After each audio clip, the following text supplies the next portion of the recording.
اللهم يا ربنا يا ميسر كل عسير، ويا جابر كل كسير، ويا مغني كل فقير، ويا مقوي كل ضعيف، ويا ناصر كل مظلوم،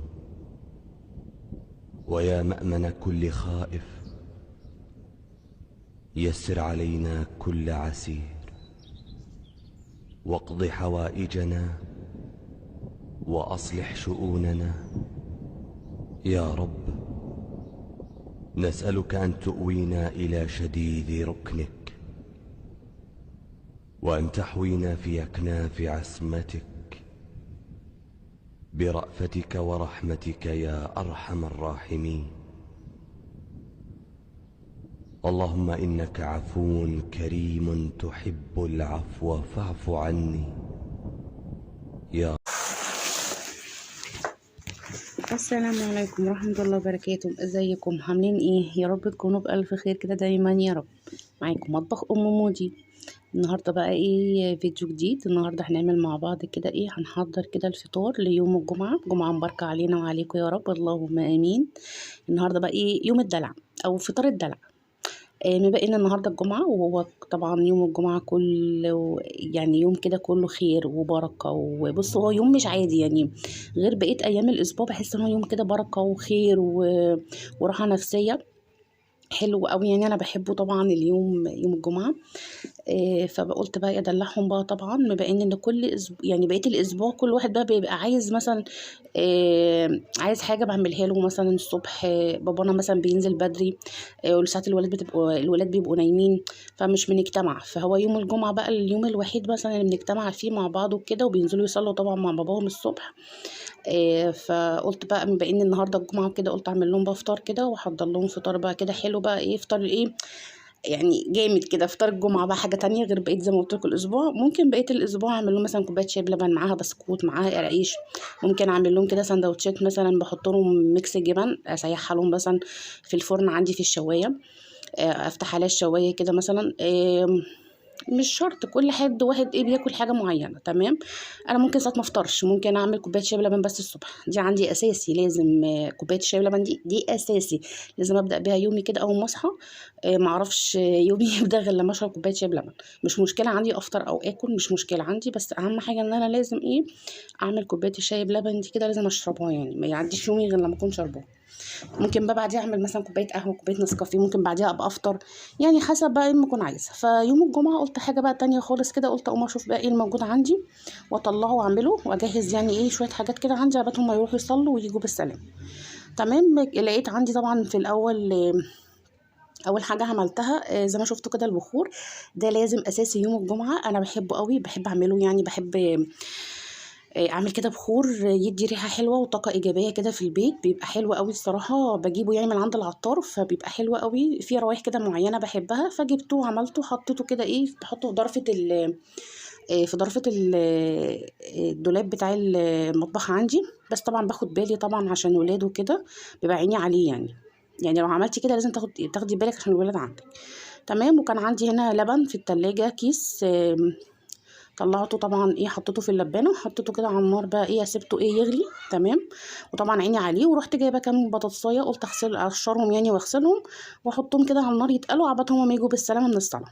يعني يكون ايه ياكلوها هي سخنه بقى. اجهزها يكون هما جم بالسلامه، تكون ايه خلاص البطاطس خلصت يعني. تمام. خدت بقى كميه البطاطس، قشرتها وغسلتها وعملتها كلها، ورحت جايباها كده ايه، حطيت طاسه طبعا في النار فيها زيت. طبعا بصوا اللبن انا كنت خلاص غليته خلاص وحطيته بقى ايه، قلت احطه على العين التانية كده يبرد بقى. عبال ما اجهز بقيه الحاجه.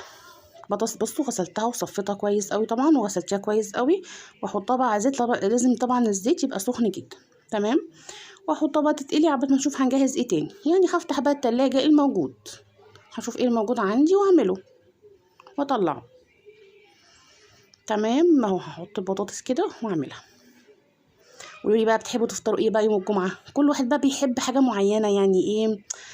في ناس مثلا بتحب تفطر كده زينا برضو، في ناس ممكن تاكل اي حاجه مثلا، مش شرط، حسب بقى كل واحد طبعا فاضي او مشغول او عنده شغل. ربنا بجد يعيننا جميعا يا رب، اللهم امين على الايام دي بجد. ربنا يعين كل رب منزل والله بجد، كل رب اسره، ربنا يعينهم جميعا يا رب ويعيننا معاهم يا رب كده.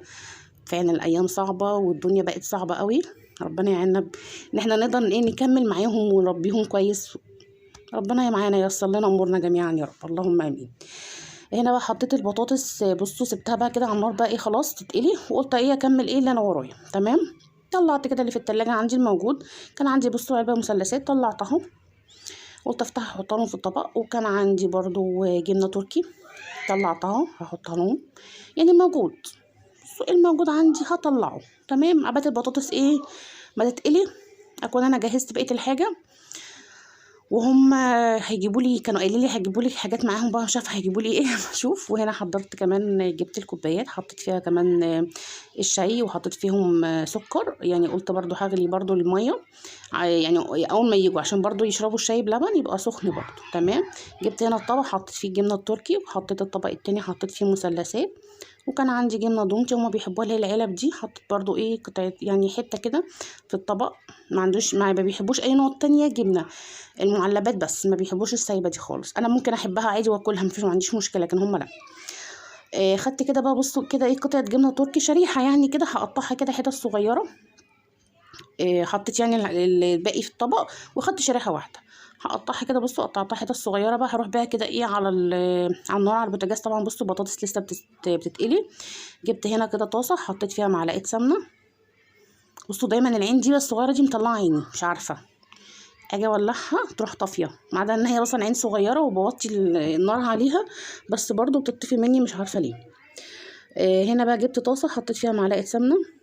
تمام، وهجيب كده كام بيضه عندي، يعني عندي 4 بيضات كده في التلاجة، قلت اطلعها برضو اقليها لهم، هما بيحبوا البيض المقلي. هطلعهم كده احطهم في طبق، مستنيه بس ايه السمنه تسيح وتسخن كده شويه. قولي بقى بتحبوا تفطروا ايه بقى ايه في الكومنتات كده، قولوا لي بقى بتحبوا تفطروا ايه بقى يوم الجمعه.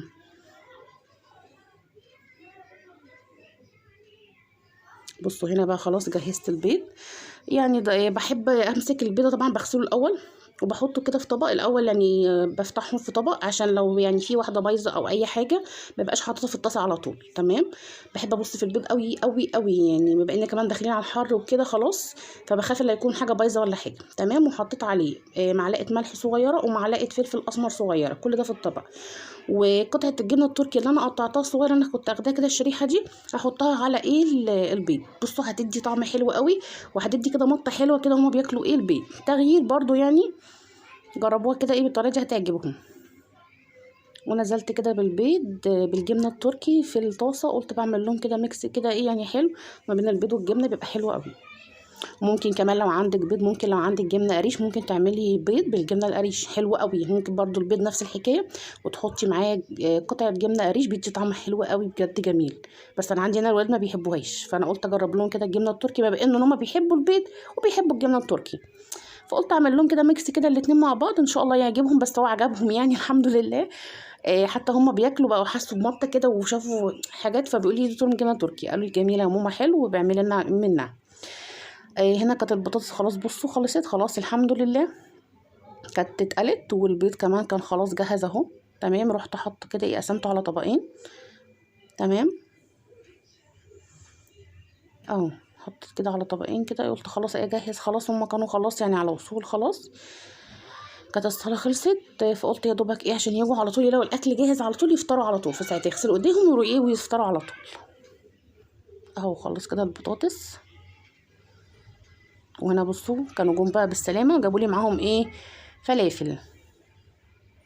هما سالوني قبل ما ينزلوا عندك عجينه يا ماما، عشان انا كنت ساعات بعمل عجينه الفلافل عندي هنا في البيت وبشيلها كده في اكياس وبحطها عندي في الفريزر، وقت كده ما بعوز كده مثلا زي يوم جمعه او اي يوم عايزه بطلعها تفك شويه قبل الفطار يعني واروح قليها لهم. فانا قلت لهم لا والله ما عنديش. وكنت برضو ساعات بدمس فول، كنت دايما بدمس فول على طول، بس قلت لهم حاليا يعني في الوقت الحالي انا ما عنديش، فان شاء الله هجيب يعني واعمل لهم برضو يتشال عندي. بصوا بينفعني الصراحه يعني، لاي ظرف، لاي حاجه، لاي يوم مثلا صاحيه عايزه افطر اي حاجه غريبه ما بلاقيش ساعات الولاد مثلا او حاجه، فما ببقى عايزه حاجه اطلعها. فانا هبقى بعد كده ايه اجيب ان شاء الله قريب واعمل.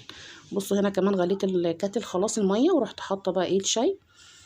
زي ما قلت لكم كنت حاطه في كوبايه الشاي والسكر، هي مستنيهم بس يجوا، هم كانوا جم بقى خلاص بالسلامه، وجابوا لي كمان معاهم فول. بصوا فول بالخلطه بيبقى بالطحينه وكده. كده كنت جهزت كل حاجه اهو. حطيت كمان اللبن.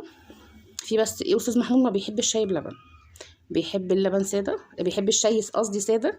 عملت لي انا والبابا والمصطفى، وهو عملت له لبن ايه، عملت له شاي ساده. بص مصممه برضه على لبن الساده، عشان دايما اقول له اشرب لبن احسن، بلاش الشاي يحرق لك دمك وغلط عليك، يقول لي لا.